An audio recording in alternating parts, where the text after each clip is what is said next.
Product not yet rated.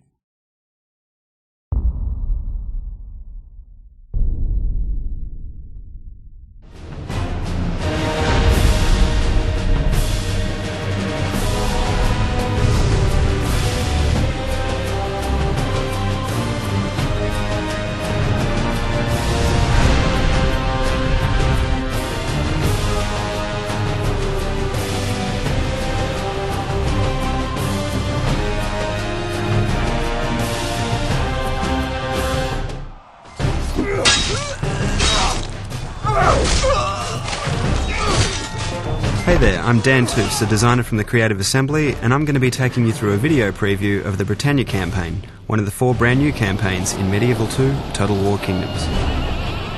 Britannia is set in the year 1258, a time when England, led by King Henry III, was the dominant force within the British Isles. However, England has faced a growing resistance to their rule, not only from the lands that they have conquered, but within their own ranks as well. Expansion into Wales and Ireland has left their forces spread thinly across their provinces, leaving their borders exposed to attack.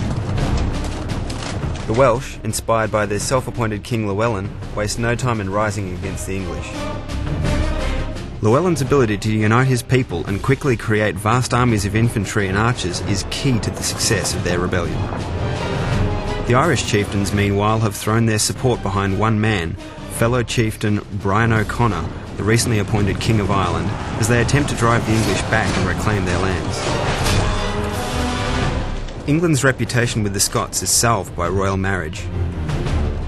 But threatened by the Viking invasion on their northern shores, the Scots must surely seize this opportunity to throw away this fragile alliance and win back their lands from the English. Should the war against the English turn sour, the Scots have their own inspirational leader.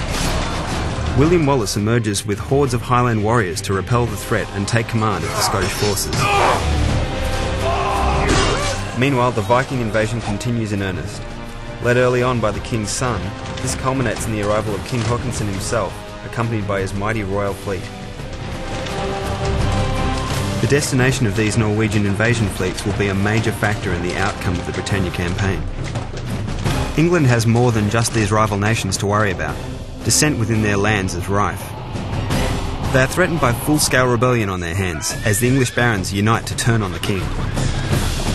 Loyalty within the English ranks becomes crucial, as Simon de Montfort rallies together this barons' alliance, recruiting any general with wavering loyalty to their cause against the king. Rival nations can even work to support this uprising at the barons' request, to provide the platform for the alliance to grow and ultimately create another thorn in the side of the English.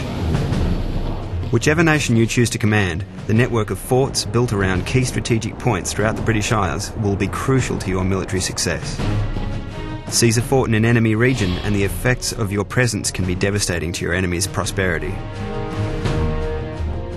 Forts can also be used to garrison troops cheaply, allowing the freedom to build bigger armies than ever before.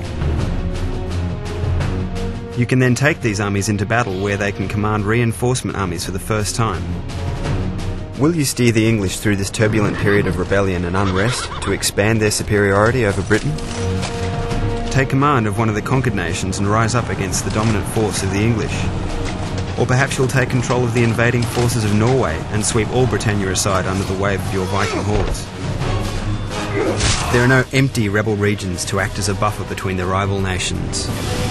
So you must choose enemies and allies quickly and decisively. The scene is set for a fast-paced campaign featuring 5 warring nations equipped with huge armies in a bitter struggle to claim the lands of Britannia as their own. That concludes this preview of the Britannia campaign. Join us next time as we continue to guide you through the 4 new epic campaigns that make up Medieval 2 Total War Kingdoms.